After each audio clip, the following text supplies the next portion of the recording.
Going to call the meeting to order, about 8. We are very fortunate today to have with us Rose Wilson. And Rose has spent years, this is her passion in business, to basically help communities, municipalities, and other entities, committees such as us, to find their way through agricultural issues, create local markets for food and so forth. And I've been talking with Rose, I guess over the last couple of weeks, and I can say from firsthand experience that Rose has not only been very helpful and very insightful, but she has sent us tons of information. Can we speak a little louder? Susan, can you hear me? Okay. She has sent us lots of information, which I have been passing on. So we're fortunate to have her today. And what I thought I'd like to do is to have Rose give kind of a brief outline of what our committee's charge is, and where she sees some of the directions that we should be going in. Now, one thing we didn't discuss beforehand is, do you want to give your spiel first and then open it up to questions? Or can people basically, when things come up, ask you questions right then? Absolutely. Ask questions at any time. Okay. All right. I think you've met everybody now. Yeah. Okay. Will, I'm very glad you came. Oh, thank you. So I'm going to turn it over to you. Okay. Well, what Steve and I talked about, and one of the reasons why I'm really excited that Will came to the meeting too, is I don't exactly have a full background on how the county farm is operating now, except to understand that there's some political issues in the town because the townspeople have a sense that the county farm itself is not operating at break even or better, and so it's utilizing community resources. And so the initial concern is that if the county farm cannot operate at break even or better, then we need to do something about it. And so the current ideas for what to do about it are to explore some business opportunities for how the farm could operate. And one of the thoughts that Steve had been suggesting was there's an additional idea circulating in the community about sort of starting to build a local food system. And so the first thought was to find out what the county farm has in terms of its infrastructure and assets, and could the county farm be of use to the local agricultural community? And if so, could it be the hub or part of a local food infrastructure and a local food sort of movement? And I started to think that there's two concerns going on. The first is we need to figure out how to get the county farm to break even. And then the second is there demand for a local food system? And they're quite different because there's nothing to say that the county farm can't be a profitable enterprise, whether it's run by the town government or whether it's run by a private business, a private farm. It doesn't need a local food system for that to happen. So assessing what we want to do with the county farm is one element of the project, and I think that sounded like the bigger thorn that wanted to be addressed.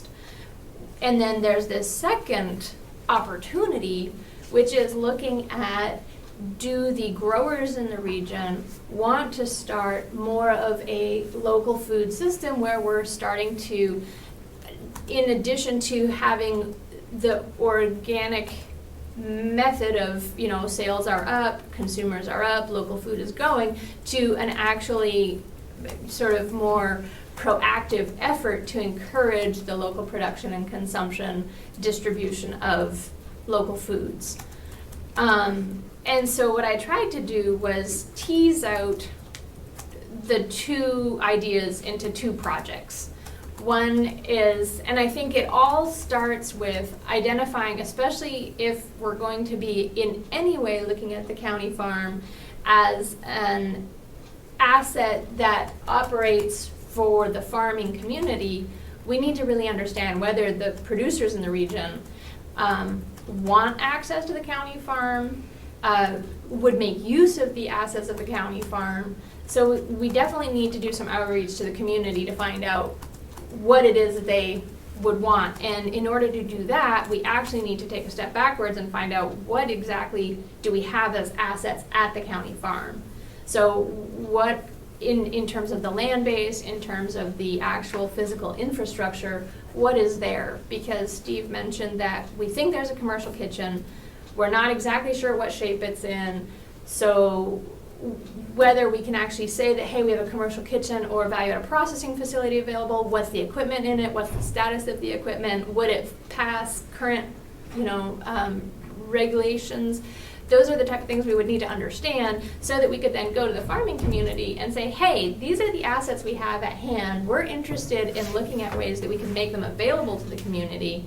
One, are you interested in these assets? Two, what would you pay to use them? How often would you use them? When would you use them? So that we could really get a sense of what's the viability of having them as a community resource. So that would be kind of step one. And then if we are determining that there's enough interest and demand, then we could look at a business model for that sort of community use structure. If there isn't enough demand, then you kind of just stop the project right there and say, okay, there isn't enough community demand for these resources to consider a viable business model at this time for using it as a community-based shared use kitchen facility. What are the other business models that the farm could take to be an asset that is not draining the town's resources? And there's two options we could take there. One is we could look at what Will's doing and really help Will design a business plan for the farm based on the county continuing to manage the operation.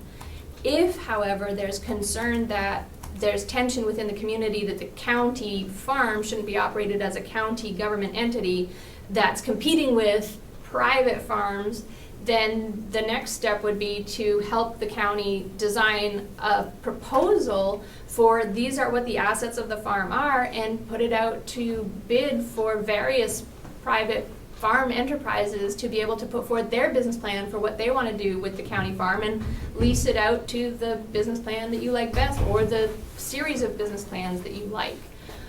So that's the way that the land trusts work. Those are another great way to operate it where it can still be an agricultural asset to the community, but it's not draining the town's resources. And again, in that case, what we would need to do is we'd need to really understand what are the overhead costs of the carrying costs of the farm and ensuring that we would charge a lease price for the carrying costs of the farm that would enable the county to at least break even and it not be draining the county's resources while still enabling it to be an active agricultural use. So that's kind of like project one. And then project two is looking at this larger food system. So do the producers in the region and do the buyers in the region, and this one would take looking not only at surveying what the producers are interested in, but also what the buying community in. If we were to go and design a local food aggregation and distribution and ordering fulfillment system, would the buyers want to buy more local food? Would they use such a system if we started to design one? Would the producers want to produce for a local food system? And would they want to take advantage of a more coordinated, collaborative ordering and distribution food aggregation system? Because the issue is sometimes we think, oh, we've got the solution and we're just going to go and put these things into place, and yet the people who you're putting it into place for don't necessarily want it or will use it. And so the question there is kind of getting a sense on the ground level, how much local food is being consumed now? How are they ordering their food now? Where are they getting it from? Could we help get more local food through the current distribution mechanisms? Are the growers interested in expanding their capacity? How much excess capacity do they have now? And then look at ways that we can support what the buyers' needs are. Just because people grow more food doesn't also necessarily mean that the buyers will buy more food. So we kind of need to understand what are the buyers' concerns and abilities to purchase more, what are the growers' concerns and abilities to grow more, and are there any issues within the mechanism through which the order fulfillment is happening that are presenting barriers that could be alleviated. So again, that project there can start to be started and stopped at any time based on the feedback you're getting from your interviews and your surveys. If all of the farmers say, we don't want to grow, then it makes no sense trying to help them further build a food system. If you have buyers saying, we're not going to buy more, then again, it makes no sense trying to cultivate a food system to grow more. But what you might do from outcomes of that is some recommendations on, well, maybe we need to focus on educating the buyers on why they should be buying more local food. Or maybe if we understand what some of the issues are, we can work on some of the issues, but it's not necessarily creating a local food system. The other thought is there might be other associations or organizations already working on local food systems as well. So really starting to understand who's out there, who's doing what, and how can folks work in collaboration. And I think, again, that could be part of that research in step 2 that could lead to some potential outcomes. But that until you actually start to get some feedback, you won't know in either case what the final outcome could be. But either way, I think for step 1, you'll have definitely an opportunity to identify what you can do at the farm. And this goes right back to what you were talking about. We absolutely need to know what the farm's capacity is, what its current finances are, what its current production is. But we certainly, if nothing else, can design a request for proposal to go out to private farms to lease the property once we know what the carrying costs are. So that we should be able to take off the minds of the citizens the fact that the county farm is draining the town's resources. That shouldn't have to happen. And whether the community, Sorry, I don't want to cut you off, but I've heard that comment a couple times, and I want to question that comment of, I think one of the biggest problems that we have here, and this is, I'm just a little worker bee down there, is that comment has no research, it's politically motivated. We don't know that the farm is draining resources from this community. exactly. I'm under the personal belief that most years we're breaking even, if not making a small amount, most years. I may be off because I don't have the exact research to say it either, or to prove it. That's just what I feel when I see going through. So there's been a lot of stress in this whole, or there's a lot of emphasis on this whole thing that we're draining resources from the people and we're costing $500,000 over the last 5 years, or whatever the figures that have been put out. And I think that's misleading, and I think that's a good place that should be started before we say, we're draining the resources and we need to lease this out to other people. Because I'm not in the fully belief, for one, that we are, and for two, I'm also not fully in the belief that we've been given the support to run a good business plan like you're talking about to actually make it more profitable. So I just wanted to put that out there that I think that's something that is very important in your focus is to figure out, are we actually draining? Because I think that's a big debate between a lot of sides that are contending with the farm. One side feels that we are, the other side feels that we aren't, and somehow we need to be able to prove that for either side, whichever side is correct in that. You're absolutely spot on, and that was one of the things that Steve and I talked about as well, was part of the problem is because we don't have the information to know whether the farm is breaking even, people have perceptions. And so actually one of the first steps would be, once we get an idea of what are the costs of carrying the farm, how is the farm currently generating income, and is it just a question of if we help you develop some tools to have an actual business plan that you're following. A lot of what I do with farms is I go in and we develop a business plan for the farm, and then I just come back and each year I help them remember to check in. Hey, did I hit my numbers this year? What was my production record this year? Maybe it's as simple as having a bit more accountability so that we can show the community this is what the farm's actually doing. And if there are additional carrying costs that the farm is covering, like we talked about, that the plowing, it was carrying the costs of plowing the senior centers next door, things like that, that we can have a better explanation for what the costs of the farm are, and if it can break even or better.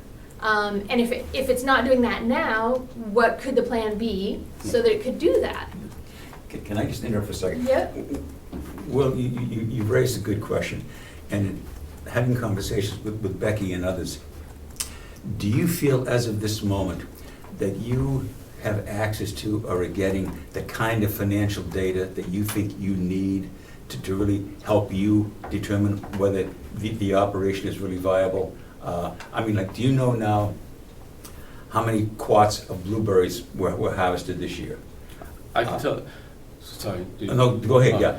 As far as the things that we sell, Yeah? I can pull out every sales slip that I Okay. have. I Okay. track all that. Yeah. I have every one of them at my disposal, and Yeah. I put every one of them in a computer. It's a simple Excel spreadsheet. Okay. But I track every person that buys something, what they bought, what the quantity, what the price was, all that. I have all the revenue end of it. Okay, So in my opinion, the revenue isn't, tracking the revenue is not hard because I have that since the day I started working here almost 9 years ago. okay, And I can pull every slip out for you. It's the expense end, when you're gonna look at it, is where it gets blurry. okay. And- Why do you think it gets blurry, Will? And I'm not trying to put you on the Sure. spot, Oh. but we're trying to get some answers. Yeah. Why does the expense end get blurry?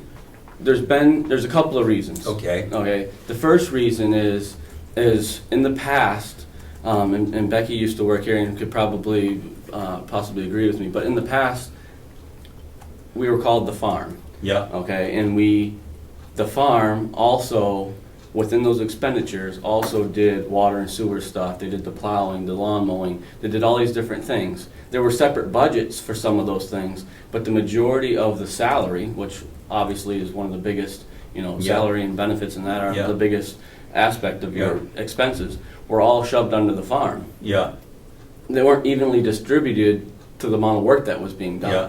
So I was slowly trying to evenly distribute that. yeah, Then we had, and we were getting better with that. It was, when you look, it was getting better, but I wasn't fully there. Then they decided to combine everything into one and call it a DPW budget.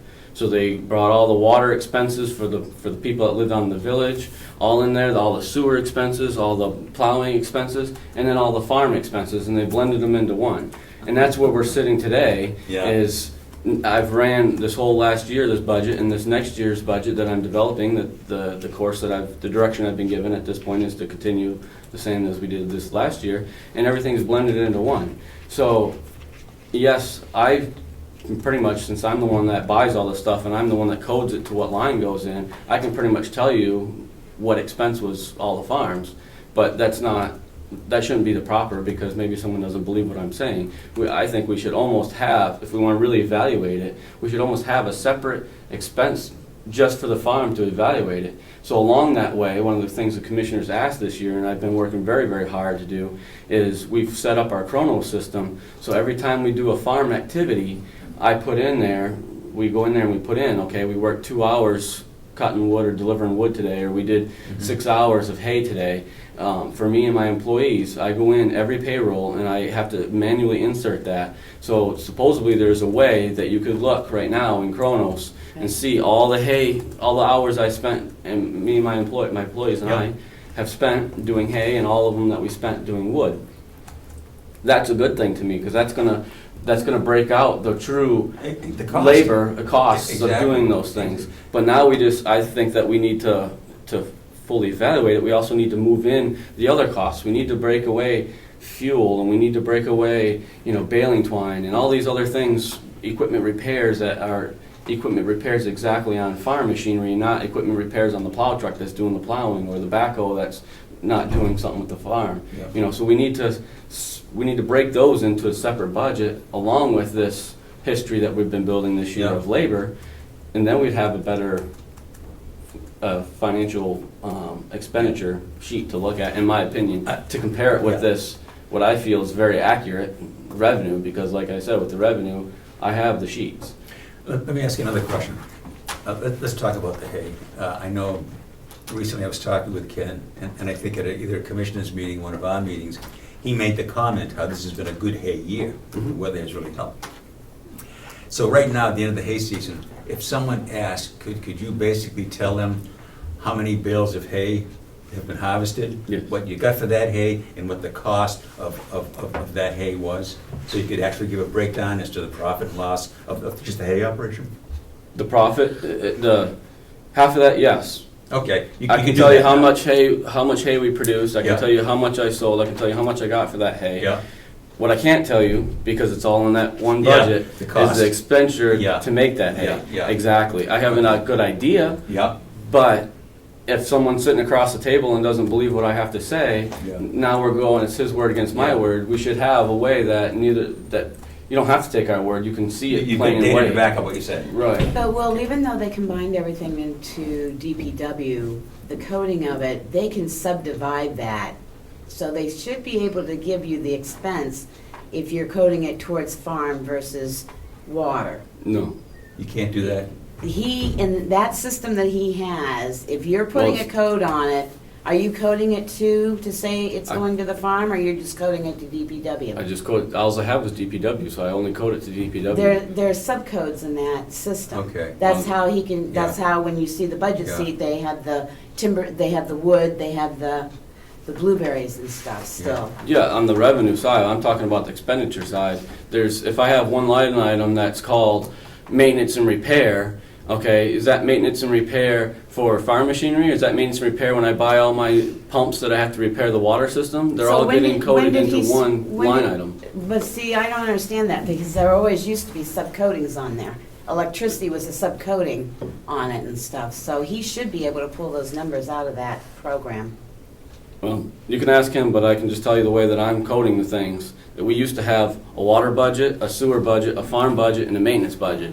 They had the four numbers were each different on those. Yeah. Now, instead of having a 7100 and a 4106 and a 4197 and a 4193, I only have a 4193. All those things got put into a 4193. And there's the same line items on there, but there's only a 4193. What I'm saying is, if we want to, in my opinion, if we want to have a more true expense, we need to go back to having, if we want to evaluate it just on the farm, we need to go back to having 7100, which used to be the farm, so that you can see exactly what the expenditures, and everything I spend on the farm should go back to that expenditure spot, so you can have a proper, I don't know. I mean, I'm not a mathematician or a financial person, but to me, if you want to evaluate it, you got to have it separate. Yeah. Can I just ask one more question? The question came up at one of the people I was talking to. So you fertilized a couple fields last year for hay, Correct. last fall. Yes. Can you say whether, because of that fertilization and the cost of that fertilization, your yield on each one of those fields is better than a field that you didn't fertilize? Yes. Overconfident, I can tell you that. But you can tell by baling or I- by just, I track each and every field okay, that's what, so for you do probably track every 15 to field. 20 Okay. years. I have data on each field. Yeah. Now, some of those fields in my 9 years here are labeled, are called something different than the years before when I look in the history, because he named them something, the previous manager named something that I didn't understand, so I came up with the name. But in my time, every field's tracked for every cut. So I know exactly what came out of that field. And this year, yes, it was a good hay year in some respects. In other respects, it wasn't. It's very dry. Yeah, We probably could yeah. have had better had we not Yeah. had the drought. Yeah. We were just far enough north, I think. I have a lot of friends that farm south of here Yeah. that there's a huge difference between us and them. So we're just far enough north to get a little bit of rain. It would have been better if we had more. But the new fertilization that we pattern we started last year, paid dividends. I mean, almost every field that we put it on, we were at least 50% or more Okay. production compared to last So year. it In paid for some- itself then? Oh yeah, in some Definitely. years, in some fields, in some cases, we were 100% more this year than what we got last year on bale count out of that same exact field. So the fertilization is good, and this plan that I had set forth that we needed to do needs to be, the projection was it needed to be followed for 3 or 4 years Yeah. at least, to continue to bring those numbers up, because there's still room for improvement. This was just the first year, and we need to continue that direction if we want to continue those bales counts going Yeah. higher. Another question, if I can, because I'm trying to get a sense of all this. You said that, well, you kind of in your head keep a breakdown of the expenses, what's farm, what's water, what's maybe plowing, what's other things. But they all get lumped into one category. Could you, maybe in the course of a few hours or a morning, separate those, since you kind of tracking them, to Right. know what the actual farm costs were? And I'm just making up numbers here for an example. Say that's $100,000 in there, but you know from tracking, where you put everything in there, but the true farm cost of that of only $30,000. Right, that's not, Could you pull that out and say, okay, just talking about the hay, this is the actual true farm cost of what it costs us to get those thousands of bales of hay. But get the number that they're using, because it's got everything in there, but this was the true cost. And now we know what it costs. Can you do that? Yes. Pull them all out yourself. I would say we could, I'm not gonna say we're gonna be 100% accurate, but Yeah. I'm gonna say we're gonna be about 95 A to. lot more accurate than you are now. Right, because the reason why I can tell you this is because when I code something, she puts a description on what it is, so when she Okay. types out a detail, all I gotta do is she prints a detail out, I can go in there and highlight everything that, with that description of Yeah. what is a farm expense, what is Okay. a maintenance expense, you know, I mean, I can look at it because I bought the stuff, and I can say, yep, that was for a farm, this Would was, you be willing to do that? you know, so I'm for not us? saying, sure, I'm not saying Okay. I'd be 100% accurate, but I would be pretty close because Yeah. I know Well, what if I'm you buying. do that, you've got the profit on, you've got everything you sold in an Excel spreadsheet, right? Yeah. Yeah, If you can get that detail, could you send it to me and I will put everything Yes. you've got yes, profit-wise Yeah. and everything you've got expense-wise Yeah. in a workable Yes. spreadsheet. That's what we're Can you- looking for. Yes, Yeah. work with, thank you, Becky. Could you work with Becky on this? Yeah. Because I'd be very curious, just taking one category, the hay, say, and to know, as you said, if I understood you, you could give us the revenue. Right. But it's the cost because everything's thrown in it. And if you have the ability to pull out the actual cost of that hay, I would like to know that. I think the committee would like to know Because that. if you can just send me the detail Yes. highlighted, I can Yeah. put those items Okay. Right. into an Excel Yes. Will you work with- spreadsheet, and then we Yes. can break it down farther to say, okay, hay production, you spent $5,000 on, I'm using strange numbers, but on fertilizer in the fall, Yep, Right. but it produced 30,000 bales of hay this year versus 10,000 bales Yeah. last year. And I know weather and that, Yeah. Right. we have to battle that, but at least you can show and track Yes. that. The biggest thing I think we have an advantage of this year was having the commissioners, they set up the chronos to track the labor. Yep. Because that's always the biggest question, and I mean, that Yeah. can be, you know, I have an estimate, because I know when I'm doing it, I have an estimate, but of my time, and I've been able to give those estimates, but then other people dispute my estimates or whatever, but now where it's in the computer system, I think that's one of our biggest assets right now is that, because that's where most of your expenses is in your data labor. backup. And your, Okay. and your Can salaries. you get a printout of that too? He should be able to give you a printout. He should, of I don't that. have that capabilities. No, but could you he- ask, Yeah. But Chuck, yes. can you see if you can Yeah. get that from Sure. Chuck? Because he always tells us to come Yeah. back to you. Will it be unreasonable on our part to see if you could have that done by the next meeting, so that Becky could hand out data, if not sooner? so that- October 8th is our next meeting. Yeah. Yeah, we could do Does that sound reasonable? You've got my email address, Okay, right? yeah. I'll give it to you again. Okay. The two of you will be working on this. Just one other Yes, go comment ahead, Becky. though, Yeah. or two comments. Yeah. One, there is not a commercial kitchen here right now because there is a The old cul- nursing home, doesn't the old nursing home Culinary have one? Academy has Did they take taken that? it, they're Okay, trying to all right. take it over. They've revamped, they've put money into it, so Okay. they're just fighting the Department of Ed like everybody else is trying to Okay, get all right. certified. And the second thing is another project that was down here is, from the delegation side, is they also were talking about using the county for a learning Yes. center Yeah. for the county residents. So that's one other aspect to see if it can be incorporated somehow in any plan for the farm. And we have talked about that. That seemed very reasonable, good idea. Yeah. Just, sorry to Well, follow up, I'm just making notes go to make ahead, sure I Will. get all the information you Yeah. folks would like. We're talking about 2016 expenditures at this point, Yes, right? at this point, Okay, so year they to won't date, be- year to date. Okay. Yeah. And Actually, if you can go back 215, I'll put 215, 216. Okay, for comparison's sake, yeah. Okay. Well, because at that. That's if you- when they if you changed to can- DPW. Everything prior to DPW, we were gonna Yeah. have, we'd have a hard time hashing out. I know the salaries won't be, the man-hours won't be complete in 215. That's your guesstimate of hours, Right. but you'd always done that right along. But if you can do the expense for the, just the expense for 215, if you can get it and highlight that, then at least. Well, that 215 still had its own Okay, budget. That'd be super if we could do 2015, because at least that way you'll have a full year picture to show full income and full expenses. Yeah. Right. And then you'll have 2016 to start tracking against, so. but if Right. you can give me all the income, because see, when you go into the sheets that are printed, the budget sheets and stuff, Mhm. it only breaks out blueberries, hay, Let's And do wood as wood. well. It does hay, wood, produce is what it's labeled as, and other, so it's basically 4 categories. Yeah. Could you do it for each, can you isolate the cost for each category a little? Oh, I do in my Excel. It's all Right, And do that's it. what It's I all done. use, Do it, because then I do don't it. wanna Yeah. use, I don't wanna Yeah. use Right.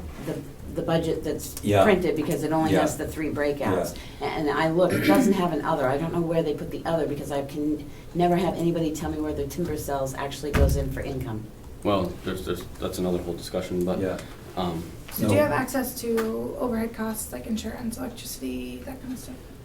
yes, that's all in the budget, except for 2016. There's certain things like healthcare, health costs, have gotten taken out of all the budgets and from all the county, and they put them in, I don't know, 2 categories, 3 categories, whatever Yeah, it they is. put them in under But administration. They used Yeah. to be in every individual, but because of HIPAA laws or whatever, they're not supposed to be that way, so, the new finance manager has put them separate. So for 2016, I can't add in, I think it's medical insurance, dental. But he should be able to break that out for us. I would think the county financial person would be able to do that. He can, and Yeah. I know the HIP. That's just the- above my pay grade. So Yeah. Absolutely, I'm just trying to Yeah. think of how But we we can I get can- all the Yeah. costs. Yeah, in. I can no, work with him and have him This is very, prorate very it. helpful, because I think if we can really isolate the true cost of those various, the blueberries, the hay, the wood and produce, I think it really helps. We can now basically really get good, clear data on the profit and loss of each one of those areas, and that's crucial. The other thing I want to ask, and I hope this is helpful here. No, this is The- exactly, I think, what Yeah. you guys need. I don't necessarily think you need a big study. I think that if we can just help Will be able to demonstrate to the community what he's doing and Yeah. that he's not taking away the county resources, then I think you've got a lot of what you were trying to achieve accomplished. So if that's what we wind up achieving today, I think that's excellent, you know? Another question, at one of the last meetings, Becky and Wendy and I were kind of walking down there, and as I mentioned earlier, we were just thinking out loud, talking off the top of our head. We had no data, this was just back of the envelope. But in an earlier meeting, Wendy had mentioned how the fact that the county, the extension, had put together a management plan for the 700 and some odd acres of county land here. Forestry. man. Forestry management, I'm sorry. But as we were talking about that, the question that came to our mind is, basically, is the county lands, are they effectively harvesting the potential of that every year? And just off the top of our head, we were thinking, boy, what they're taking out of there and what they could be taking out of there could be 2 different things. Where I'm going with this is, in a business plan that Rose is talking about, I would think that part of that business plan would be, and again, I'm just making up numbers as an illustration, it may not be valid, but say we're taking 1,000 quart of firewood out of the county farm every year, I'm just making up numbers. But the potential could be 5,000 quart of firewood every year. Would we want a business plan to show that, okay, this is what we can do now to better utilize the potential income, and this is what the cost would be basically to get that income? I think one of the questions also is the farm, and by the farm I mean the total operation, is it utilizing more effectively, getting the best potential income out of it on an annual basis that it could be getting? Is that some kind of data that you would have access to put together as well?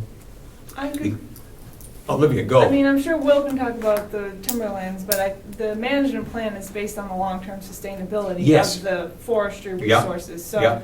we may not be harvesting the maximum amount of cordwood every year because we're more focused on the long-term sustainability and long-term harvest. Yep. So that, I think, is the primary goal, not necessarily income. It's not Right. solely income driven. And that's what you would, so your business plan isn't just about the financials. Your Right. business plan, and that's exactly, and this is where the community would be able, if you had a business plan to be Yep. able to present to the community, then you could be showing them, this is what our mission and our goals are. So those are the kind of the first foremost things. So what is the mission and goals? And they could be for each of the different elements of the farm. Yep. And if the forestry part is part of the farm, then you would say, part of the reason that we're not harvesting the maximum amount is because we have this longer term sustainability goal. Okay, now the community can get that. And then we say, okay, and based on that, here is our enterprise analysis for the forestry element of the farm. And this is what we are projecting for the next 5 years to be harvesting out of it. This is the cost going into it. And ideally, what we would hope to say is that with whatever plan we're doing, that is going to be at least a break-even proposition. It might not be. There might be elements of it that aren't break-even because we have these alternative goals. And that's fine too, as long as you can say, this is our Yeah. goals, this is what we're doing to get the maximum amount of income we can to support those goals, but this particular one is not going to be break-even. And we know that going into it. That's what people like to know. They want to know, okay, if you're not going to be break-even, tell us why. Because we need to understand that. But the other thing that comes into play with Yeah. that, and I know it's a sustainable forest, but if the sustainability in the product is not sustained, as i.e. most woodlots are now not doing. I mean, Pine Tree Power can't take anything more because they are over-sustained. You know, all the loggers are running into issues trying to find work because there's no pulp industry anymore. And so when do you say in your business plan, well, instead of keeping 700 acres as sustainable forest, we're only going to keep 400 acres as sustainable forest? And that's why I think looking at everything is, like you said, part of the business plan. A business plan is a living plan. It could change, It evolves. and it changes Yes. based on what is going on around in your area. Yeah, yeah. Susan? And maybe Will can correct me if I'm wrong about this, but we know when we buy cordwood to turn into firewood to sell, we know what our profit margin is. We know that if we had more dry wood that we were able to purchase, we would make more profit. So the dry wood that we purchased a year ago has now been turned into firewood and is sold or under contract. We don't have any more dry wood for next year, which again, when you take $90,000 or half of a budget away, you run into Yeah. those kinds of things. It's like the fertilizer. We cut the fertilizer. So in order to make money, we need to spend money. We know that the firewood business is indeed a profit maker. But if we don't have the stock, the dry wood, we can't sell. Mm-hmm. Am I correct in that? Yes. We're out of wood, so the numbers are gonna go down. With the wood business, it's, not to get off track too far, but it's kind of two different businesses in one, or maybe even three with the harvesting of the lands, but counting that aside from my end of processing it, we have our campfire wood and we have our cordwood. We've basically been eliminated out of the cordwood business. The politicians decided that they didn't want to be into that business basically and didn't fund it, and so I'm kind of forced out of that business.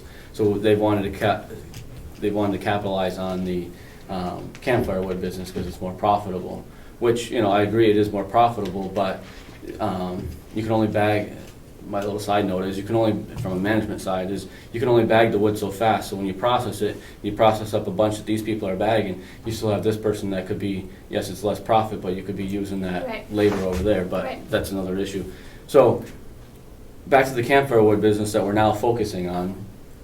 The number one, basically our main buyer is the state of New Hampshire for the state parks. And they have been surveying their people because they got to keep, you know, making money and everything too. And their number one thing that they survey their people about, the campers that come in, number one concern is dry firewood.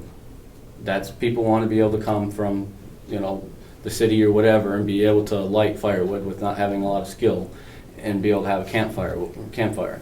So that's their number one concern, is to have dry firewood.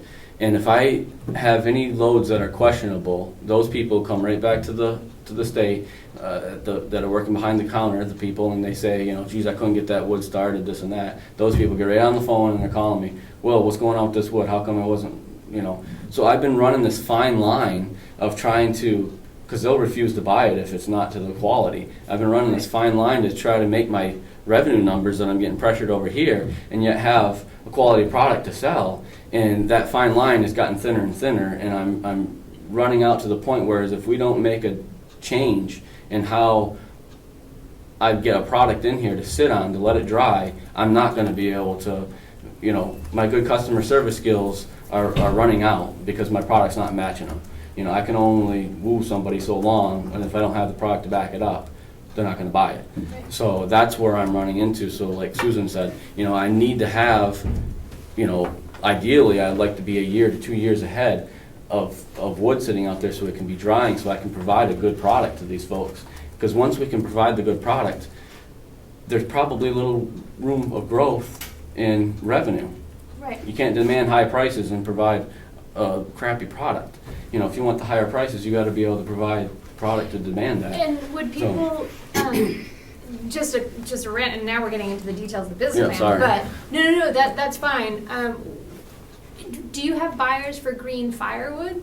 No, not really. Okay, so in either case, you'd need to let the wood season. Correct. And we don't really have buyers, because that would be more on the cordwood end, and then that makes less profit even at season. So now if I'm gonna mark it down to cordwood, to greenwood prices, then our profit margin is gonna be next to nothing. And we've been pushed in the area, which is good thing to be able to be doing something that's making maximum profit. And green cordwood wouldn't do that for us at the volume that we're doing here. But again, it rotates back to the business plan of county people saying you have 800 acres of, or 700 acres of wood. Why do you have to buy 100 cords of cordwood every year? I understand it, but that's when you're trying to make the business plan up, that's the point you Right. have to prove that sustainable forest does not produce the amount of wood you need to be able to keep the firewood business running. Because when taxpayers, you know, and more have said to me, geez, we didn't realize there were that many acres of woods down there. What do you mean you buy 100 cords of wood every year? A part of the problem too is the lack of knowledge of county residents on what actually occurs on the complex period. Right.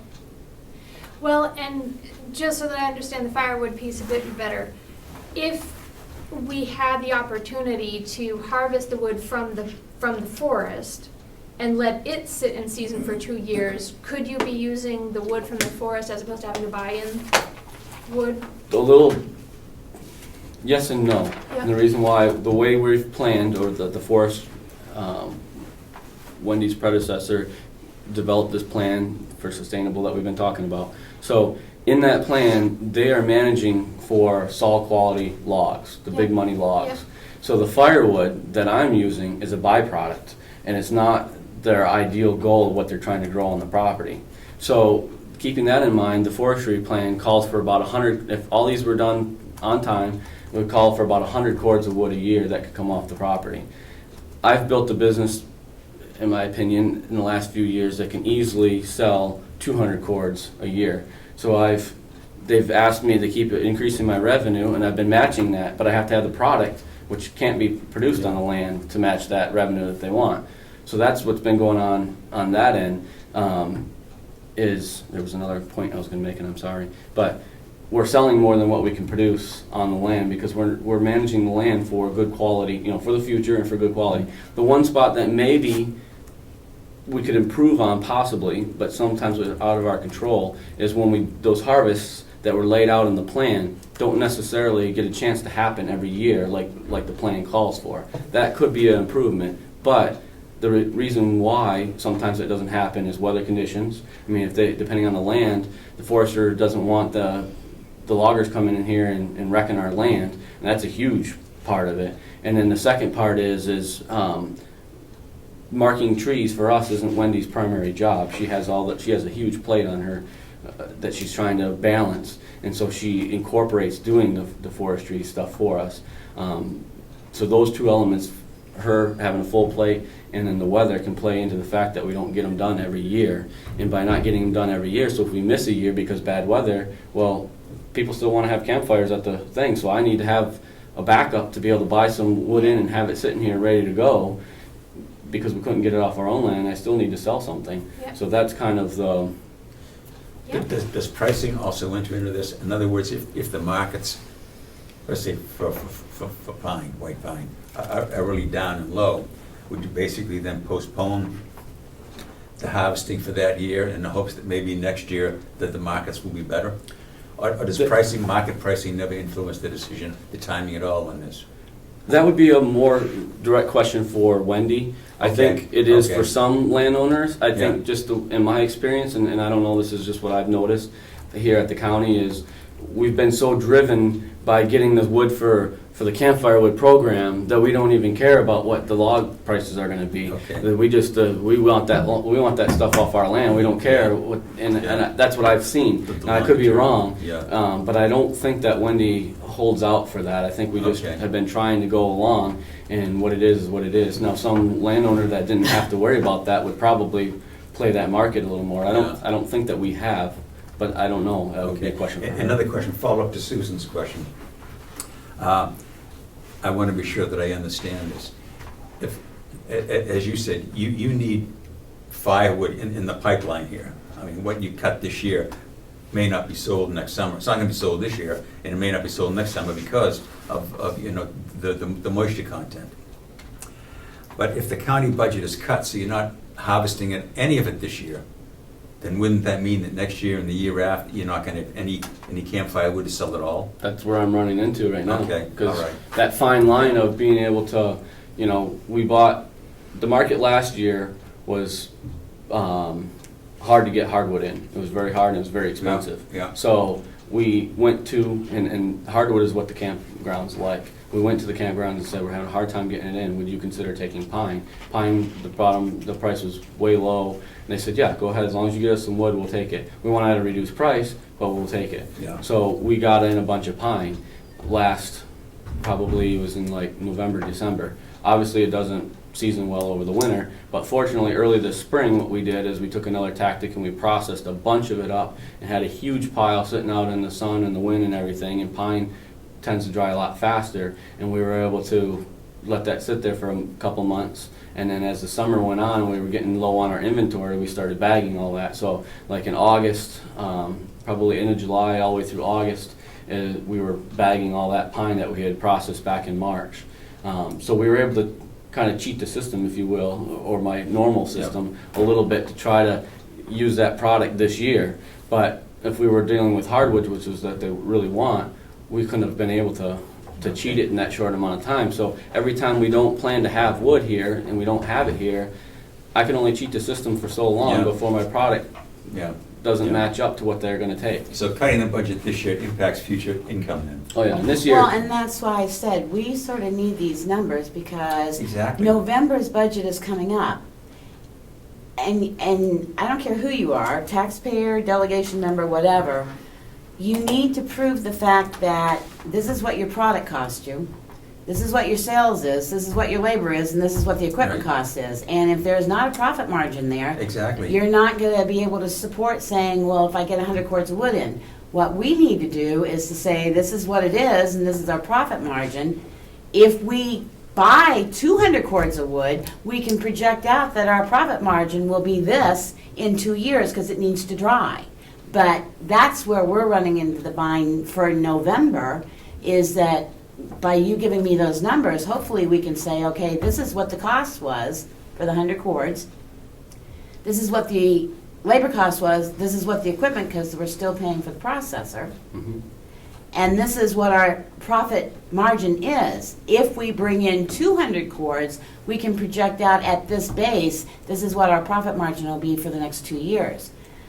That we can sell, and that's where I'm concerned, because I don't want to come up in November and say, yes, we know it's making a profit, we need to get 200 cords in here, and we get the same thing that we got, you get every year. Well, prove it to me that it's self-sustaining, that it's not costing us money to get that cordwood in. Right. So hopefully with your numbers, we can gear that to say, this is what our profit margin is, and when we have dry, good quality wood, we need this amount of money to sustain us for the next 2 years so that we have good product for the next 2 years. Not that we're going to buy 100 cords every year, but at least get it sustaining what we've got present now until we can get a complete business plan worked out.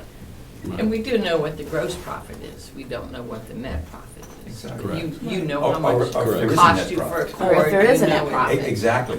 I mean, the fact of the matter is, in this aspect, government is still a business. And the fact of the matter is, we can't ask the delegation or the commissioners to basically fund something that's losing them money every year. Right. I mean, I agree. It just doesn't make sense. Correct. Because it's the county taxpayers who are filling that void.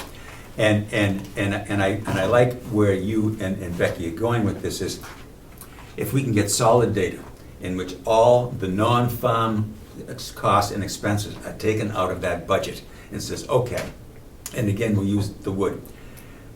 And I'm making, we produced, harvested 100 cord of wood, and this is what it cost us to do that. This is the actual cost. There's nothing else thrown in there. This is what it cost, and we can show it made money. We made money on that. And getting back to Susan's point, can we increase that harvest on a sustainable basis? Can we get another 50 cords out of that, or another 100 cords? Because a lot of that cost is fixed costs.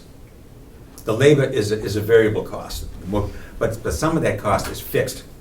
Whether you're harvesting 10 cord or whether you're harvesting 1,000 cord, that cost is not going to change.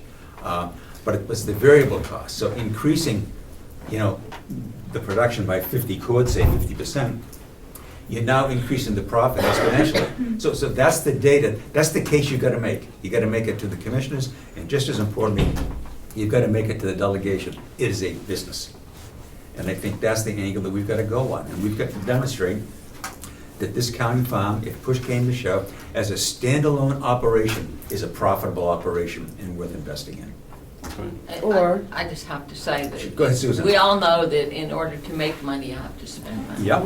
So it's not just the wood, and it's not just that cost for wood. It's the fertilizer. Yep. It's the irrigation system for Yep. the blueberries. And we have a competent, able farm manager who knows what we need to do. And as you say, it's the black and white that needs to, we need our accounting people in the office to cooperate with us Yeah. so that we have the black and white Yeah, picture, yeah. which is what we asked for a year ago. So let us move Yeah. forward. But I'm really pleased that Will says I can break out that data. That's important. That really is important, that we have that actual data. Because as we know, when we take a look at the financial records for the last 5 years, whose numbers do you want to use? I mean, they're all over the place. I mean, you can't really justify anything.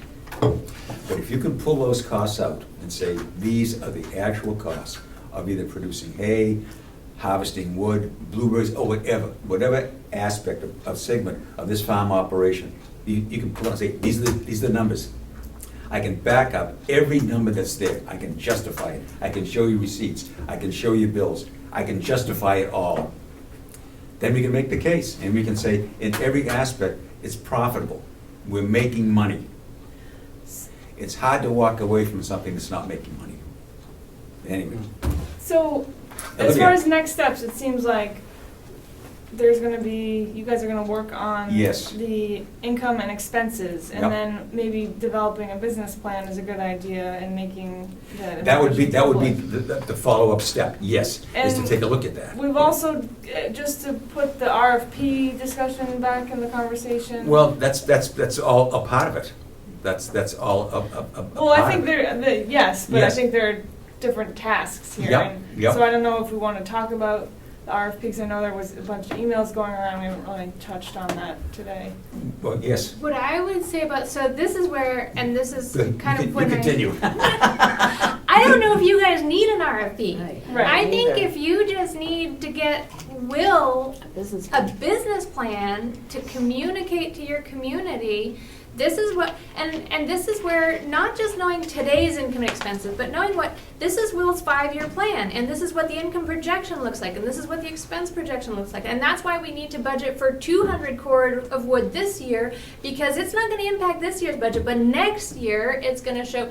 That's where, I mean, we are gonna need to show the leapfrogging of, you might be spending money this year, and it's not gonna show up on this year's budget, but next year's where you're gonna see the benefits. See the income. So you're gonna wanna see the current, you definitely need to make the case now as to why the farm needs to keep going, but then you also need to start working on your sort of longer term projection, and also really helping to communicate what is the mission of the business, why are we doing this, and especially for all of the different aspects of it, because some of them might have different missions and goals than other ones. I think maybe all you really need is to help Will have a business plan and really work on communicating that. But if we decide or determine that the farm isn't making money, Right. and oh my gosh, we do need to do something about it, then you can start to look at alternative options for what to do with the farm, and that's where if you had an RFP, you could hire, say to the consultants out there, this is what we're looking to do, and we need to request some proposals for help with that. And then the other aspect goes back to this larger project, if you want to get into it, which you may or may not want to or need to, which is this local food system thing. But I think your first step, I don't think you need an RFP, is really just to help Will get a proposal or a business plan together now. And if you wanted, for example, New Hampshire Community Loan Fund will fund the business planner to come work with you and develop your business plan. So that's something that you guys could even right away speak with Charlene and get funding right now to have somebody help Will develop his business plan. And that could be something where you could even get the bare bones of a business plan done prior to the November election, if you started really working on it now. I mean, typically we like to work on a business plan for a year so everybody gets to know each other, but in your case, you've got some really critical deadlines. I would say just go gangbusters and see what you can get done now and keep working on it, and be working on that sort of 5-year plan. The one issue that it sounds like Steve had mentioned was there's still this kind of potential underlying tension in the community as to whether the county should be operating a for-profit business model anyways. So even if we presented this great business model showing how much money we're making, they might not be happy with that because they think an independent business should be the one operating those services. Which, if that is the case, is still fine, because then you have a beautiful business model to present to a potential private operator, saying, here's our business plan, take it and run with it. It's up to the highest bidder. So either way, definitely, I think your problems might be as simple as getting this, really knowing what you're working with right now, which is getting that business plan, getting your current underlying data, and getting your current plan for the future, and helping communicate that to your community. And it even goes one step farther because, as Will knows, we have buildings down here. There are assets down here that haven't been ever maintained. I mean, you can't get 10 gallons of paint and somebody to paint one of the buildings down there. That even needs to be incorporated, as Steve Kendall said. You don't want to lose what you've got invested already. So even things like your irrigation system and stuff, irrigation systems don't last forever. That's got to be incorporated in the business plan. In 3 years, we need to replace 100 feet of irrigation, and it's going to cost X amount, plus 10% or 20% cost of inflation.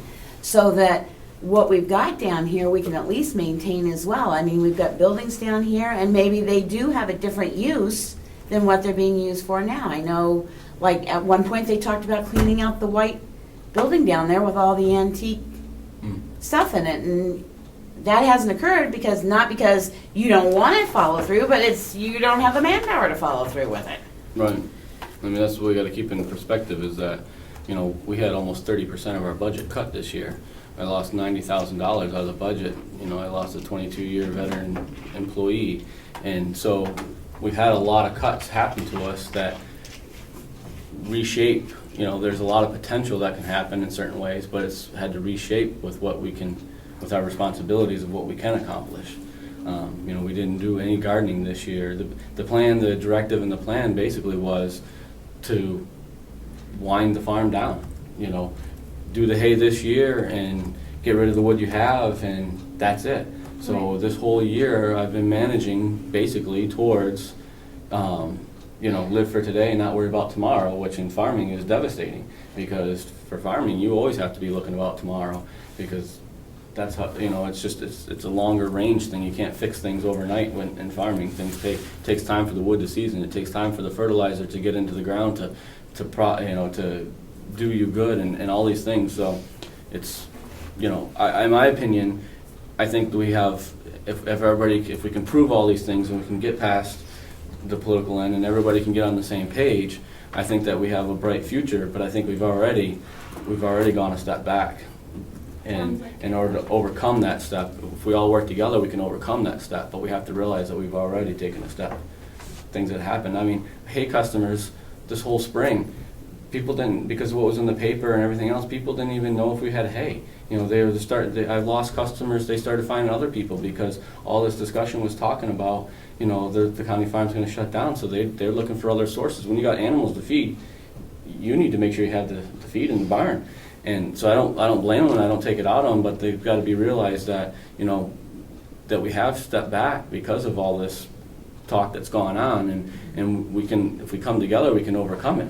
But we just got to realize that happened and try to be able to move forward and for a better plan and everything. But Rose, the question on the business plan, when you said there are people there, but they will also come in, they've got to know the assets and everything as well, the assets of the building, the cost of the, and I'm not harping on the buildings, but they strike me as for every year you don't maintain your buildings, your liability insurance goes up because you become a higher risk on a building, basically, if you don't have it and I'm not saying it's because of lack of trying, but it's never been incorporated into a budget to say you're going to buy 50 gallons of paint and paint the red building up down there and clean it out and make sure the roof is secure and all that.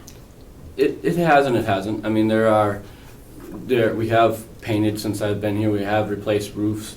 You know, there's a lot more to go and a lot more to do, but within the small time that we've had, you know, we try to fit in little projects Well, here and but like there. I'm saying, even with the budget you have, it's very hard to get that aspect because they're looking at the three major aspects, the wood, the blueberries, and the produce, and the hay. So 4 major aspects is what the county's been focused on, not the entire complex. And I just think when we're doing the business plan, again, with the learning center and stuff, we need to look at the business plan to incorporate the entire asset base, the UNH, you know, product down there and everything, that entire asset base. So they'll be looking at the assets as well as just profit budgeting.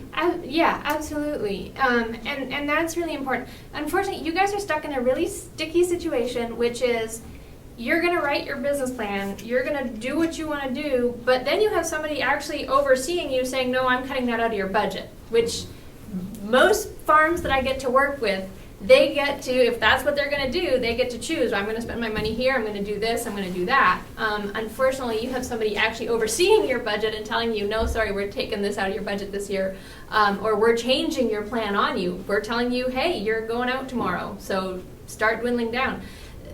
That puts you in a really sticky situation.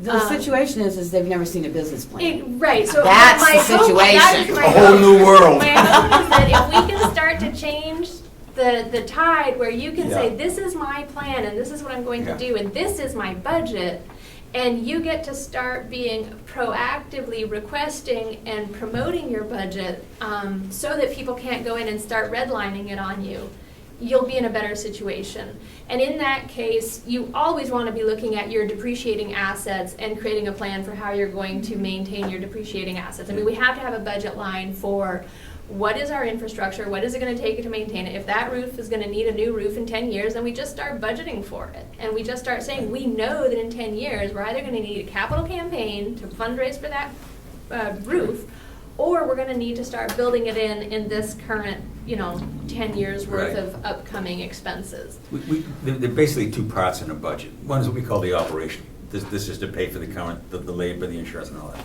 And the other part is the capital budget. And as Susan has mentioned several times here, and that is you have to make those investments. You have to replace the roof. You may have to add and put another building up. But that's the capital, and that's separate. On the current accounting systems, and there's someone here who can correct me, but the operational budget is an annual thing. The capital budget doesn't have to be an annual thing. You can fund that over years. But the fact is, you can't just focus on the operational. You've got to recognize that capital aspect as well. In the hopes that the capital investment, or the capital part of the budget, basically generates future income. Otherwise, how do you justify it? And this gets into the business plan again. But the comment has been made, and I think it's true. Maybe there has never been a business plan here presented. So if that is true, then we're basically opening up a whole new world to both the commissioners and the delegation. Well, I don't think Is- there's Can I not just- been a business plan, but I Okay. think it's trustable numbers. And I Oh, think yes, if we can yes. get 2 years' worth of good numbers Exactly. to say this is where and how much it actually costs, And this is where we need to be in 2 years. And the numbers can be backed up. So- There's no longer any question. Yeah, so I think we all agree on identifying the costs and expenses and Yeah, having. and that's gonna be Will and Becky that are gonna be doing that Yes, next couple weeks. Charlene Yeah. from the Community Loan Yes, Fund work yes. with Will on the business plan. She'll probably need Now, that Rose has data. worked with Charlene before Yeah, and I in know other projects, Charlene too. so She's Perfect. She's great. So, Yeah. I mean, I can reach out to Charlene and ask, do it, try to connect her with Will, yes. and I'm happy to do that. Yeah. I think I'm I would like still- Becky involved in that as well. I think, would you be willing to do that, Becky? Work with Will and Charlene? Yeah, Will, anything Will wants me Okay, to okay, do. all right. I still Go ahead. feel like, so we have those two action items, those can be our immediate goals for November, and maybe set that deadline. I still feel like there's pressure to do the food system analysis. There's the other subcommittee looking at the education center, and I still feel like there's been a lot of discussion there, and I don't want to just leave that hanging. I feel like Yeah. we've talked about that a lot, and I don't want to just say, Well, I don't think it's mutually exclusive. Just because we can prove that the county farm is operational, profitable, or not, doesn't mean that that work also doesn't need to be done. Because is business as usual the best way to continue moving forward, or can we add in something else that makes it even more profitable? yeah, and more favorable to the taxpayers and the Yeah, people benefiting voting on the the budget. community even more than it Yeah. already is. So I just don't want to lose that discussion either. Of the regional food system. Yeah, I mean, In a role that the county farm could play in that. I think everything that you've said, Rose, is true, that, maybe we don't need an RFP, but I just don't want, I just feel like there's pressure there to continue that conversation. Well, Phase one and phase two, as yes, Rose. yeah, I want to back up for a second. I'm trying to get a timeline of all of this.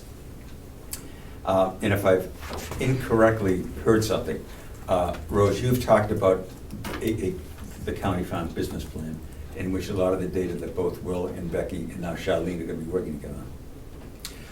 And now, if I understand you, you've made the comment, well, maybe we don't need an RFP, and that means that we don't need the feasibility study. So if we further explore basically creating a county-wide food system, where does this all fall into it? Right. Because we've said, okay, we're not gonna do the feasibility study. Yep. And that was one of the things that we were looking at, the feasibility study to accomplish. Does that make sense at all? Where does the survey and the listening sessions fit into all of this?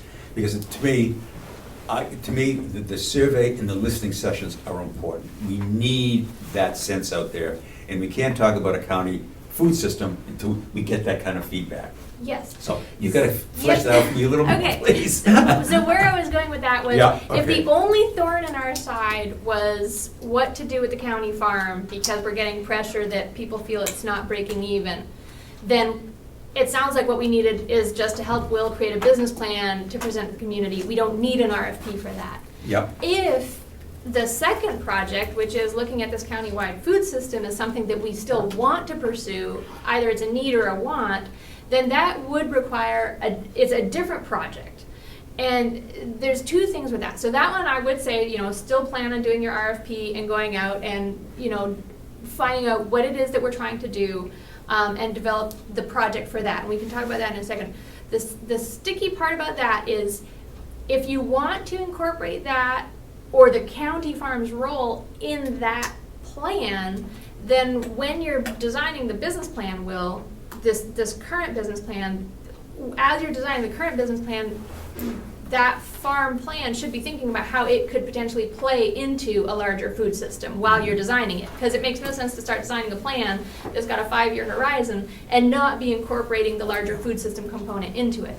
But that can be kind of happening in tandem. Just be aware that, hey, the county still wants a larger food system, so are there things that my business, the county farm, can be doing to support this larger food system thing, and there can be some joint communications going on. On the food system piece, it does sound like then that is definitely an interest, and the community wants to pursue it, and definitely I think your food step would be to do that outreach to find out what does the community want. So what are the consumers saying, what are the producers saying, what are the buyers saying? so that you can identify, well, get some benchmarking data. How much product are we producing right now? Where is it going? Is it staying in the community? Do the producers want to grow? How much food is being bought that's local? How much food is being bought that's not local? How much of the stuff that's not being bought local would they be willing to swap for local food if we had it available? What are the prices people are willing to pay? What are the distribution mechanisms people are going through now? Do producers want to work with wholesale buyers, or do they really just want to increase their retail consumption? And if they just want to focus on retail consumption, what can we as a community do to help increase getting the farm stands to increase their production? So that, I think, is a great project, and it's slightly distinct from this, and I think you can have a longer timeline on that. You can start them both in tandem, but I think your business plan will be a more concrete project that you can wrap up more quickly. And then the food system one, because I think what you've all mentioned is there's a lot of other groups already potentially kind of working, and I gave Steve some names like the Lakes Agricultural Region. They're also working on a local food system. We just wrapped up a study there. So there's a lot of potential partnerships. You've got UNH Extension, who I think might be looking at some food projects, and Charlene had given me the name of, I think, like Juliana, that is working on a local food system in Bedford, in Carroll County. So there might be a lot of things bubbling up that. Can I just jump in here for a second? I say Rose did give me some information on this Lakes region, Belknap County. And Rick DeMark and Karen Barker are the two people that are leading that. And I've contacted both of them. And Rick DeMark called back yesterday and left a message. And he very much would like to talk with us about this. Could there be some collaboration there? And I think that's a conversation worth having. Because if we've got somebody just across the lake who basically is looking at this, it should not be ignored. And as I think I had mentioned, there's a Julie Moran up in Colebrook who has created the North Country Farmers Cooperative, who's delivering produce down here into Carroll County. She has several retail customers down here in restaurants. And I think she's somebody we may want to be talking with as well. Now, this really has little to do with the county farm, but it could have a lot to do if we decide to continue to pursue looking at a countywide food system. This kind of collaboration and partnership could really work to our advantage. So do we need to design an RFP to get a consultant to answer all those questions for us that you just asked? I think that's what I was just going to say. Yes. Instead of a huge feasibility study, because I agree, Steve, you sent out an email that said, what do the farmers in this area want? Because we don't have buy-in from the farmers, and we already know from talking with different farmers, they've got their own retail market. They're not interested in doing anything else. Well, Half some. Not, that's not all the farmers But, around. no, I realize that, but we don't know how many. That's right. And then we've got the young farmers who are looking for land, which would play probably into the business plan of, well, if we could incubate not your hay fields, but maybe a couple acres of woodland that you can incubate growing farmers on. So rather than doing a full-fledged feasibility study, I thought your comment was, should we not understand the interest of Carroll County residents before we go into a full feasibility study? Exactly. That was my So question. is and the I discussed this RFP to with get the Rose. listening sessions and the data Right. backup, is that the RFP we should be writing instead of writing one for a feasibility study? Do the survey and listening sessions come before we go out for the feasibility study, or do they become part of the feasibility study? No, They're they part of become it. part of it. Because a professional knows how to write the survey the best and run the listening sessions and facilitate, and it's all lumped into answering those questions. Well, the problem I have is one thing that we were told to look at as a project that occurred was the Cheshire project. Yes. And from what their feasibility study produced as a document, I do know that there are 200 and some odd species of birds down in Cheshire County. It did not produce out it gave them some guidelines, but their feasibility study was more an asset feasibility study Yeah. when you read Then it. going forward. Then going forward, so I don't Well, want to we get write- into. In the RFP, we identify Right. exactly what Yeah. we want. That's Like, what I'm Exactly. saying. I did read through those RFPs you sent Yeah. out, and I started to write one. I didn't really fill it in. I Yeah. just kind of made an outline, and so I'm happy to work on that more. I think that could be served as a subcommittee or just two people working together and then bringing it to Yeah. this group. I don't think we can write an RFP as a team. That's going to be too challenging. Right, I agree with you. Someone writes it, brings it to the group, Yeah. feedback. But you Yeah. know, That's to pick up on what you're saying, Olivia, and that is, I read some of those as well, and I really appreciate you saying those along. But you remember early on when we talked about this, I asked the committee if anybody here had any experience of writing an RFP, and there was stone silence. But as I read these things, I'm thinking, and not being egotistical, I'm thinking, with all the discussion we've had, this doesn't look that rough. It doesn't look that complicated. Yeah. And because, as Rose has said in the conversation, based on what you've told me, you've already touched base on most of the stuff. You can write the RFP. Yeah. There's no reason why you can't. So I just would wonder, what's the timeline on that? Is that something we want to be working on now, or do we want to first work on this, get the business plan in place, and I then? think simultaneously. Yeah, this was a question I asked. Yeah. Give us a timeline here. Do we want to focus right now on the business plan? Well- And work along with, parallel with it, with a subcommittee, an RFP? Well, I think there's Uh, twofold. yes. When I say business plan, I'm looking at, quote, right now, because of the time strain, a one-year business plan. Okay. That is expandable. We'll keep working on it, but right now, November requires a one-year business plan. We are trying, And then, yeah. as they're doing their RFP to see if the county can Yeah. become more involved, then that business plan would Yeah. expand to incorporate what findings they're finding. So if they find that, people would like to lease 10 acres of land, then we're gonna have to work into the business plan how we're gonna accommodate that 10 acre, 10 1-acre lots of land leasing. Right. So I think we've got many goals here. We've got a 1 year that we've got to get going Yeah. so that we can present hardcore data Yep. to sustain Make sure what that we've she's got. Exactly. Yeah. Then you got to work on a business plan, Exactly. say 5 years Yeah. out, which would incorporate anything they find in Yeah. there. So I think they're going to be working simultaneously. Yeah. I would Yes. just like to say, I think we need the expense and the revenue chart or accounting Yes, that's what. now, without even thinking of the future, so that in the next 6.5 weeks, when we have all of our legislators and potential legislators talking about issues relevant to the county and the town's taxpayers, we can correct the misconception that the county farm is losing all of this money.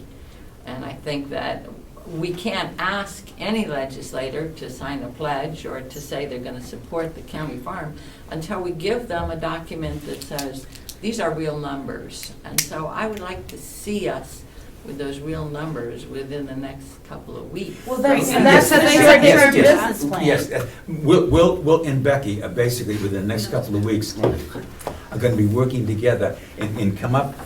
Will says the revenue side is no problem at all. I can produce the revenue side and basically back up every dollar of revenue. It's the cost.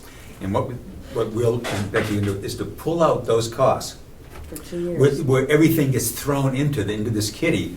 You say, I can pull out those costs and what are actual farm costs.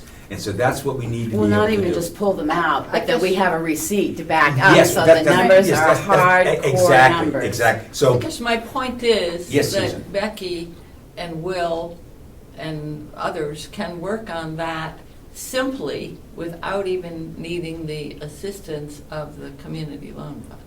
So that there's some, Right. just No, no. a document Yes. which our accounting office should have been able to present last Yeah. year at Right. this time. well, Yeah, we're not thank talking about everything, what have I missed? We're not talking about using the community loan fund. Not until we for- get for beyond the November. Yes, for their data. It's the business plan that Rose feels that Charlene could come in and basically help. And I like Olivia's comment about, let's create a subcommittee to work on that. Because I agree with her, if you've got 7 people working on that, you're gonna end up with 7 different points of view, and you're never gonna agree on anything. But put together a rough draft that basically the committee then approves. who would you like to work with you I on that mean, committee? I don't know. Jessie said Jesse, she would you started be able to- working on one too. You're working on so one we already could- with the Episaco Valley. Would you be Maybe willing to just- work on this, the two of you? Not with the land trust, but I just started working on it when I knew that we were coming here today. So, yeah, we can work on it together. Is it a business So what we plan? need, no, not for a business plan. No, That's what no, we're talking The about. RFP. No, an Of the RFP RFP. for the question, for a consultant to come in and figure out what the community, Phase 2. phase 2. So how does the Carty Farm fit into a larger county-wide food system? Okay. Basically, is the question that, if I were to write the RFP today, that's the question I would answer. That's a very broad question. So Okay. if the committee feels like there's better questions to ask, or more pointed questions to ask, then now would be a great time before we start working on it to tell us. I had said before that I don't think they're mutually exclusive questions, even though we're not sure exactly what how the budget's going to look for, what the numbers are going to come back for the past 2 years. I think there's still this question of, is there a different role to play or an additional role to play for the assets here that For the aren't county being farm. used for, Yeah. and Yeah. go ahead. I was just gonna ask you said on your question, what is the, how did you phrase it? What's the larger role that the county farm could play into this bigger food system? Yep. And is it so much, and my question, I guess, is it so much as, right now, is it so much as the county farm or the county itself? Because the county farm, I got a couple tractors and I got a baler and that kind of Yeah. stuff. But more of the assets that would be used in this, from what I'm hearing of, this distribution center and all this and that, that's going to be probably something that's taken a look at with the old nursing home and Mhm. more assets that are on the county more than just the county Yeah, farm. Because definitely. Yeah. if I didn't know what was going on and you said to me about the county farm, now I'm going to be thinking, okay, do you want the county farm to start growing potatoes or carrots, or what do you want the county farm to do? And I'm not going to be thinking as much as what role can the county help in Yeah. this large food system, because I'm going to be thinking just on what the actual farm does and not all the other assets that we have here. So that's one question. I wonder if you guys, and I'm not saying how to phrase it, but I'm just putting that out there as a general farmer. If you ask me, I'm going to be thinking about, well, what do you want the farm to grow, Well, not thinking about all the other components you guys are talking about. I think there's yes to both of those things, that this project would encompass what should the farm grow, or what should they produce, but also how can the facilities also serve the Right. larger food system. the county lands. The How county can land, the the county buildings, lands the be everything. incorporated into a bigger system? Yes, Right. and The that answer was is always understood. That was- Getting back, because I wrote some notes this morning. I have to leave. I have another meeting. I'm sorry. Okay. Um, Any comments you want to find out? No, I feel like I have action plans here. I'll send out the Okay. minutes that I have. If there's any other important minutes, if someone wanted to write those down. So what I wrote down is that you're going to be getting in touch with Charlene from the Yep. Community Loan Fund, basically about getting involved and working on a business plan. Yep. And that you and Jesse are going to start to work on an RFP to see about a food system here, countywide food system, and also what role as a part of that, what role the county farm might be able to Right. play in that. Yep. Okay, I just want to be sure that we're all on the same page here. All right. And I think also I wrote down that as far as the farm business plan, working with Will become an important part of this, that the feeling is that we don't need an RFP for that. So we're focusing on the business plan itself, Right. in-house here, and also on the food system, putting together an RFP. Okay, so we've got some assignments here now, everybody leading. knows I what feel they're- like we can come back at our next meeting with an RFP, Yeah. a draft of an RFP. Okay. There's gonna be some holes to fill in, usually there's don't go over this budget section. Yeah. We're not, as two people, we're not gonna be able to come up with that number, but we'll need some direction from somebody. Right. Maybe Okay. the commissioner, one of the commissioners should Yeah. be here. I don't know. Yeah. Well, and the other thing too, so two things. One is it depends on who your funder is, because Yeah. your funder will either have the cap of this is how much you can spend based on what your funding availability is, or if you don't really know what your funding availability is, then you put the proposal, the RFP out saying, give us your bid and you guys get to Yeah. pick and choose. what I did want to mention, given that we are back to talking about the RFPs, is so I understand the Kendall Foundation is interested in potentially funding it. LRAC, I did look up, because I was just going to look up the other sources of funding. So LRAC, the local Lakes Region. Agricultural Commission, they got their funding. We just wrapped up their study, so I don't have a copy of it because Rick just got back yesterday and I wanted him to review the final draft. But I think that would be very helpful for you guys in talking with him, Please. because that was, the whole project there was doing the surveying and the review of the surveys and telling us what that was telling us, and here's some next steps that we could do. It wasn't an assessment of infrastructure so much as it was an assessment of what are people's concerns and about how do the farmers want a local food system, do the buyers want a local food system, and what are the next steps that we could do towards that if there was positive feedback. I would just say, because I do have to leave, there's been at least 3 people that have attended some of our grower meetings here in the county when we started talking about the food system here. So Rick has met with some of our growers. Oh, excellent. Karen Yep. and What has been Sam the feedback, and Olivia? Aaron. They were just sort of there to listen to see what some of the concerns and issues the growers in our county had. Because so there's a little bit of cross So pollination. there's already there. crossover. Yeah. Before you leave, I just want to make one comment. As I said, I wrote some things down. And what we don't want to do is to make assumptions. There's been several comments made, well, the Kendall Foundation is basically going to pay for the feasibility study. He has never said that. Never. What he has said is, we may be able to contribute some funding for it. But Andy Kendall has never said, we'll pick up the cost for the feasibility study. So that's got to be clear.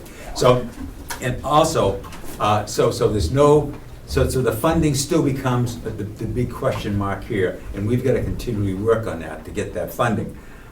So where were you saying that the LRAC got Right, that so funding? Yes. so the other 2 sources, so where LRAC got their funding from was, and this is why it might take you a couple of years to actually do the RFP. For LRAC, we applied for the funding last year, we didn't get approved, they reapplied, we finally got it approved this year. Theirs was through the local food promotion program through USDA. And that's an annual grant that comes out. I believe it should be coming out about now. So if you have your RFP in order, you could start applying for the funding. You could say, this is the project that we'd like to apply for. Yep. And then the other one, so the community of Boscawen hired Charlene and I a couple of years ago to do a commercial kitchen feasibility study. And that one was funded through the USDA Rural Business Enterprise Grants, the RBEGs, and those also, I think, are being issued right now. So it's a perfect opportunity. You're in a really good time in terms of funding cycles to put together what your project is and go out and request funding. The funding cycle for those guys, you probably wouldn't hear about it for a little while. Yeah. And what would be, like, do you know off the top of your head how much the local food promotion program gave to LRAC? Just trying to think of what do you apply for? I don't know. My part of it was about 8,000 or so. Okay. You and I should talk about this because we need to talk with Rick and about what Rick DeMark about potential funding on this. Yeah. And he's anxious to do that. Okay. He left a message on my phone the other day saying, because I emailed him and he says, yes, let's talk. And then you and I had talked earlier about talking with him about the whole project. Yeah. So I will, I'll keep you in the loop on this, Okay, particularly great. when you're working on that RFP and the funding. Yep. I would like to suggest that we all get a copy of this, which is the March 2016 USDA report, The Economics of Local Food Systems, a toolkit to guide community discussions, assessments, and choices. And I got this from our Carroll County USDA office. Okay. And I can't think what her name is. And but- I Conley? think I sent that to the committee. That's on the internet. But It anyway. is on the, It it is. is, yes, And- you did, And I think I yes. sent that to our committee. So it's on the. Yes, you should have a copy of it. Well- You already got one. You Yeah, sent us an email copy. I did, I sent you an You email sent us copy. the link Yes, to it. this is quite a while back, It's I think I did that, 130 yes. page. It was the Yeah. same 20 time you page sent us the, But it's very helpful. And, Yes. in terms of what we need to be looking at and Yeah, talking about. yeah.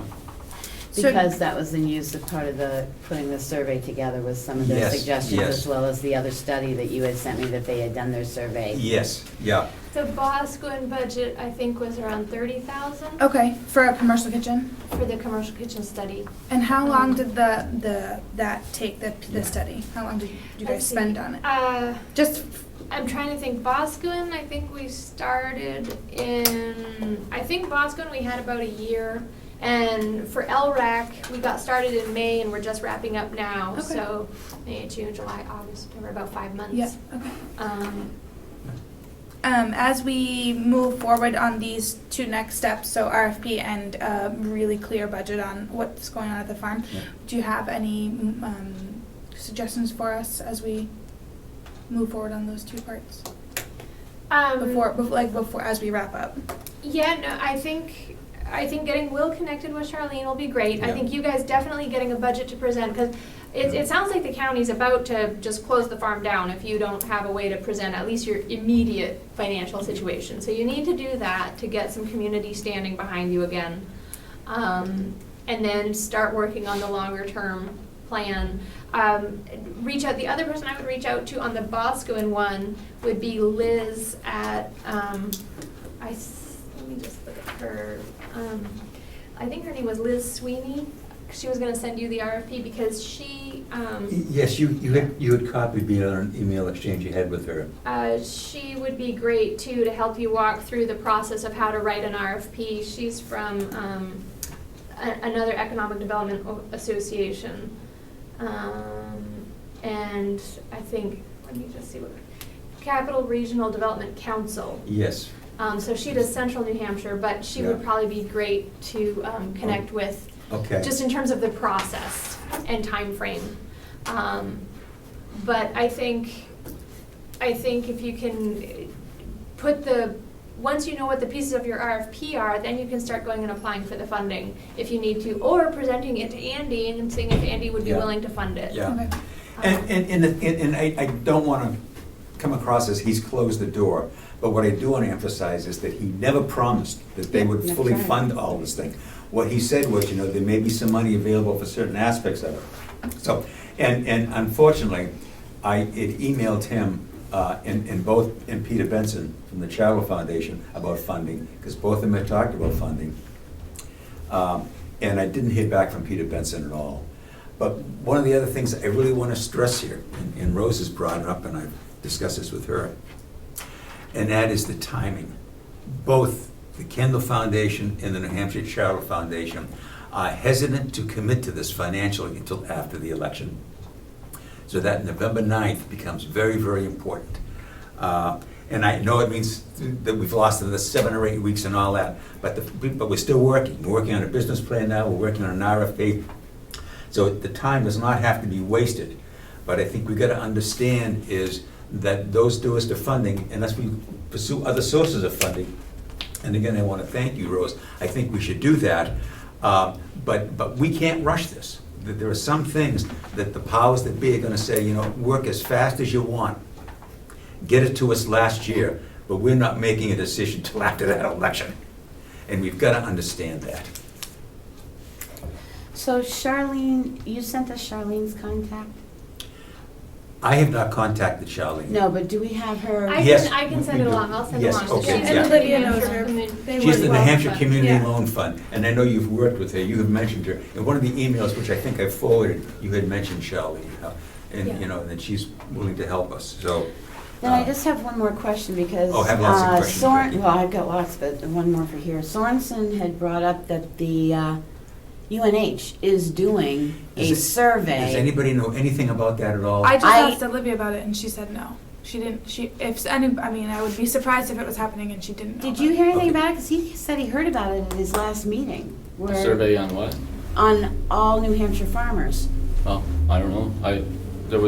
We had a council meeting the other night and there was no talk about it, but Either that or he read it in the weekly farm bulletin, because he brought it up, that the Maybe. UNH is conducting a survey of all farms.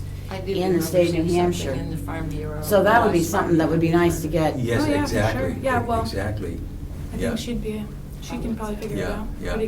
pretty quickly. Well, I had sent right? that to her last Yeah. night, but Oh, okay. I Yeah. didn't. And again, I don't want to put words in Rose's mouth here, my impression, but what you had talked about the Boston and the Lakes Region study, their surveys.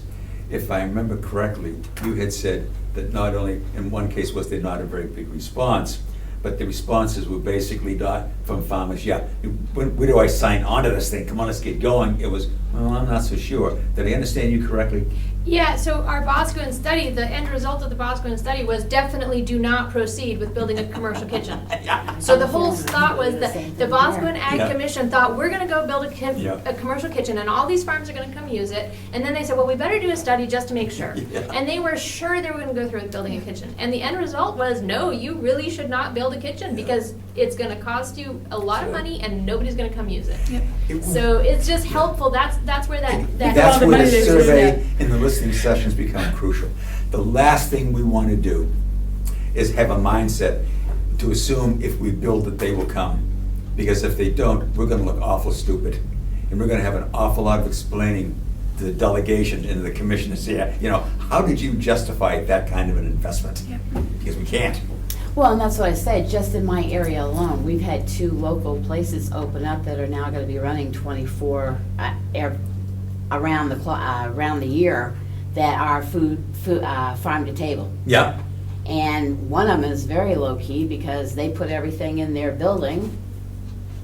They have their cash box and they say, sign out what you've got. And they're doing meat, poultry, Yeah. vegetables, coffee, wine, What and has been the initial cheeses. reaction, Becky? Their place is doing fantastic. Where's People that? walk in there, Good. up on Route 25 in South Mm. Tamworth.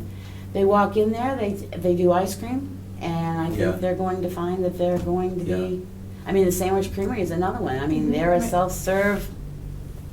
Yeah. Actually, so this was another study we did, it's been the year for studies. The NCIC, because, so I'm sorry, I didn't think about this. This actually, Can I have that? your county is included in this. Yeah. So this was Oh, a is that study I right? just did, yeah, so I surveyed all these farms. Yeah. So we did a Which storage, ones? it's a local food system study. I didn't even think that it. Can I have that? you I have a had- digital copy, actually, if It's you want it. the I can storage send a link to you. aggregation and distribution study we did for the 3 northern New Hampshire counties. And so it lists all the farms we contacted, so it'll go through your county, and it'll tell you what we talked about, and Sandwich was one of the ones that we talked about. But we assessed what their infrastructure was, and if they needed shared storage, if they needed shared transportation. So actually, a lot of what you might have needed to do in your RFP, now that I think that your county was included, it just didn't occur to me until just now. You might have a lot of answers there. And that was one of the other things I was just gonna caution you about with the RFP was there's so much of this happening right now that there might be a lot of information that's already out there. That's why I'm like, okay, talk to Steve. Talk to the Boscawen folks. And then I'm just realizing you should definitely talk with Caitlin, because I did the study and now Caitlin's continuing to Who's take Caitlin? on Is she the in this? work. Caitlin is the farm program manager at NCIC. And so she's tasked with doing all of the agricultural related work, and their whole philosophy for their ag program is to develop the local ag economy. So she's been taking that study and running with it, following up with the farms, the ones that did say they wanted to work together. And that again would be another part that you can just pull right into this and start, saying, okay, who are the farms that we already know said they were interested, and I think you and Olivia mentioned you already know of a couple that have been gathering, getting those farms that are interested in partnering together to just continue cultivating the discussion, and then talking with Rick and finding Yeah. out things that you guys can do on those cross-county border.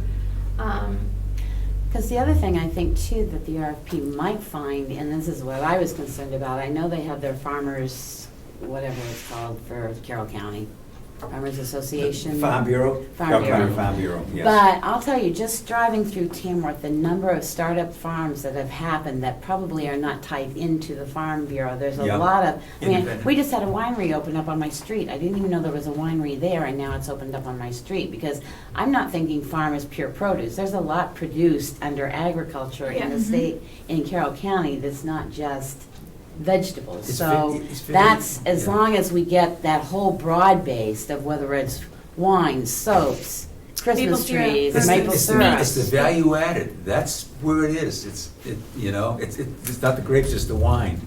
They always say, it's not the raspberries, it's the jams. I mean, there's a bed and breakfast up our way that serves their own vegetables and everything in their own bed and breakfast, but yet they also put out pesto, they also put out cider, they also put out, but I don't believe, because they're a bed and breakfast with their own side farm, I'm not sure they're a member of the Farm Bureau because of their size, but Yeah. yet they Yeah. put a lot in the economy. And Tamworth doesn't have an ag commission. No. We have a conservation commission, but we don't have, Yeah. Yeah. So I have to go, but I will get you guys, so if Olivia and I work on the RFP, we'll send it You'll have out. that We'll next try to, meeting? well, I'm gonna try to send it out before, so we can come to the meeting Okay, having read it. Yes, okay, And sounds then with great, comments. thanks. And I'll, Okay. when I connect with Rick, I'll get in touch with you to see you. Yes, Before I please, meet. yeah. I don't mind coming back down here if he wants to meet down here. Okay, all And you right, sounds good. definitely, I would say, do the same thing with Caitlin. 'Cause- Okay. So I met with Caitlin a couple times. I good. know her. She Okay. does super great work. Okay. So she sent me that study actually when I Yeah. started my job. Okay. So Because that could help you guys build, Yeah. again, just building on Let's the building coordinate blocks on that are some of already this. going, I Yeah. think will really help Yeah. you. yeah. Great. And I'm gonna be the financial thorn in the wall here. For Charlene, do we have to write up a contract to incorporate No, that's what I'm her? saying. So Charlene is director of their farm viability program. The farm viability funds the business planning. Okay, So she'll be able to fund, that's what she does, she'll be able to fund the business planning process for you. So Okay. she'll get the technical experts you need Thank you, to Jessie. work with Thank you. Will. As a loan or as? No. Oh, great. No Okay. cost. Great. I So like the it's- price. I know, they started it, in New Hampshire, we had a farm viability program, and it was started as a pilot project, and then the funding got cut. Mm. So the state lost its farm viability program, and so then what happened was New Hampshire Community Loan Fund decided it was an important enough thing that they were gonna take it over. Initially, they only allowed it for people who were either existing borrowers or were going to borrow as an outcome of the business plan, but they've now expanded it to all farms. Nice. Yeah. Great. Well, that'll so, be great. And it's worth about $4,000 worth of services. Well, can't beat that. Great. Yeah. So if you don't Thank have you, to pay Rose, for for coming. Oh, you're welcome. yes, thank you. I think we're gonna have to adjourn, we lost our quorum. Okay, Well, I I hope think this we was got a lot helpful. done today. Our next meeting is on the October 8th. 8th, 2 weeks, October 8th? Is that That's the- what, didn't Well, we're gonna didn't you keep guys it set raw. it up that way? We won't be able to keep his job. It says Thursday meeting 8 AM, the 22nd, October 6th. I've got, is the 6th 2 weeks from now? Well, I the think 6th is a so. Sunday. It's Well, then it must be the rolling 8th. right along. No, the If 6th is you a want, that's the Thursday. Bosco Yeah, study, the too. 6th is a Thursday. You're like Christmas here. Christmas. If it's around that, I'll have to get with you. I may not be able to attend the meeting, but can have the information for you. I'll be, I thought we set the 6th Sure. and October 20th. Those were both Well, Thursdays. Oh, yes, I'm sorry, I was thinking of. At 8 November. a.m. Okay, it's a Thursday, October 6th, 8 a.m.? Yeah, and the Okay. 20th, I thought we had said, which Yes, is also we October. had gone out several Yes. days in advance. Okay. Which, can we get those meetings in advance on the calendar, so in case somebody hits the Carroll County calendar, Yes. that it's not the I'll- week I'll of speak the to Ken meeting, about it's that. the I'll speak week, to Ken. All right, so it's October 6th at 8 and October 20th. and October 20th at 8 And a.m. it's same thing, if I can't be here, I'll ship the information to them so they have it, but, right. Okay. The 6th I gotta check on, because that's getting around I may be on vacation getting ready for the sandwich fair. Okay. Because my kids are now. All right, is there a motion to adjourn? so moved. Second, all in favor? Okay. I want Rose, to thank you all very much. very much. Oh, This was welcome. very directed good. and back to where we needed to get, so Yeah. thank you.